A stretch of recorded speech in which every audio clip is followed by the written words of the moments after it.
Hey ladies and gentlemen, Wolf Crier here, and yesterday Blizzard held their second Necromancer Q A. And before getting into this video, I gotta say, I like Blizzard's products. I like Blizzard as a company, and I do plan on buying the Necromancer. Based off the gameplay footage that I've seen on Twitch and YouTube, I definitely am interested in purchasing the Necromancer, and I will do so. I will also be giving some away on my live streams as well, and we'll see how that goes. But I gotta say, I am pretty disappointed in the Q&A this second time around. Here's the highlights of the Q&A.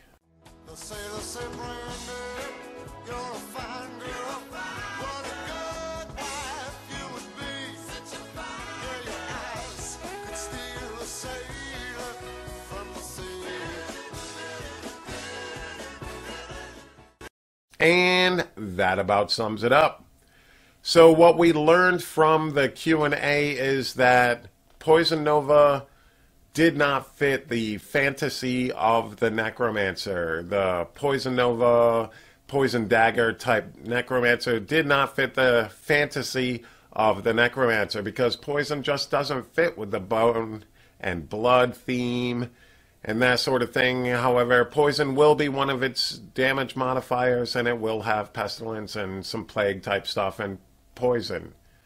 So Poison doesn't fit the fantasy, but it will have Poison-based skills. Just not Poison Nova or Poison Dagger, that sort of thing, because it doesn't fit the fantasy. Alright, next up, shields do not fit the Necromancer's fantasy. So its two-piece set will contain a shield. Okay, so the blood magic skill will be revamped because people were finding a way to quote-unquote abuse it by leaving themselves with minimum vitality and pretty much staying alive permanently, no matter what. And it was pretty powerful, so they're going to have to revamp that.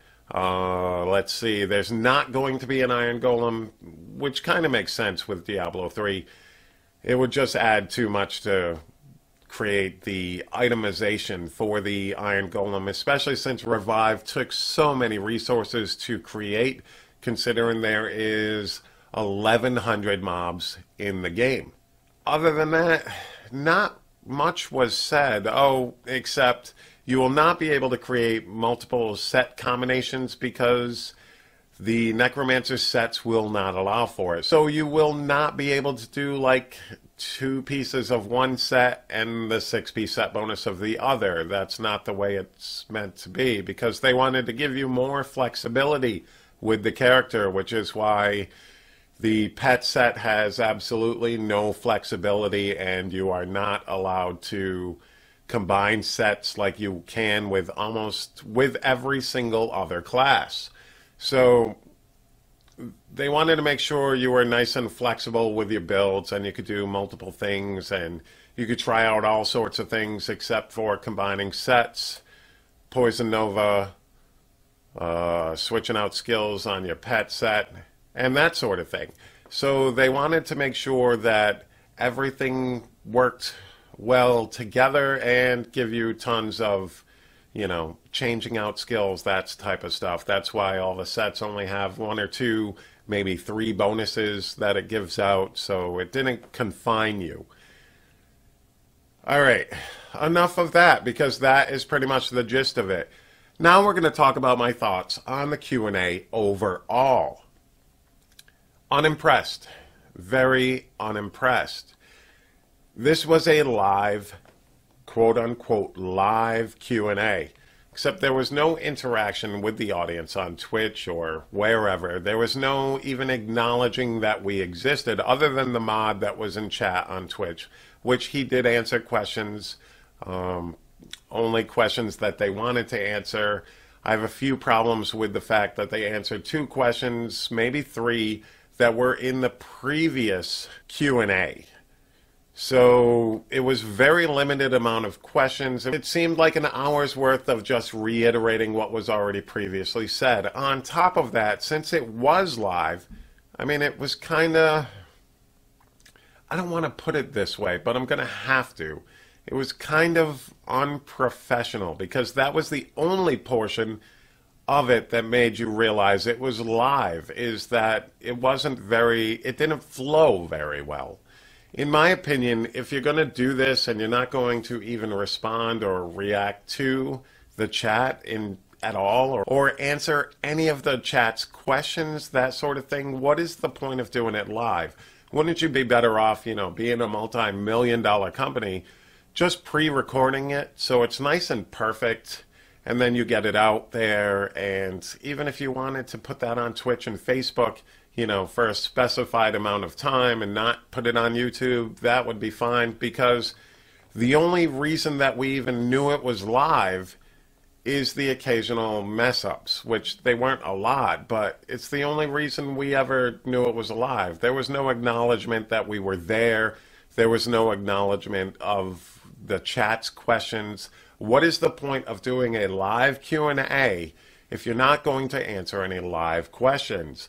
And you're just going to pick and choose which questions you want to answer, which that part I understand. As a business perspective, I understand that. You don't want to give away too much. I mean, the burning question of the night, being, why is the Necromancer's hair gray? I mean, that's been eating at us all for like months now. I mean, and unfortunately, they could not answer that, because my guess is there's going to be some type of lore released soon, whether that be cinematic or otherwise. Who knows, but that's coming very soon. So your burning question of why the Necromancer's hair is gray will be answered, ladies and gentlemen. Just not today. It just seems to me, pre-record it. Take your time, polish it up. You guys have more resources available than most YouTubers and Twitch streamers and stuff like that. So why not polish it up and release it that way? Just pre-record it and put it up, because there's no real need for it to be a live Q&A. You're not answering any live questions, and you're just picking and choosing the questions. I'm not entirely sure that needs to be live. Why not polish it up and look very, very professional, since you are a very, very professional company? I'm not trying to throw digs there. Blizzard is still one of my favorite companies. I know this video might guarantee that I'll never get a Necromancer beta key, but I have to be honest. I have to be honest with my subscribers, with what I put out on YouTube. I am not sponsored by Blizzard, as you can tell by many of my videos, and I wanted to make sure that I came out as honest as possible with this video. Overall, I think it was an hour-long reiteration of what we already knew, and there was no real need for it to be live. I mean, there really wasn't, ladies and gentlemen. There was no real new information that we didn't already know.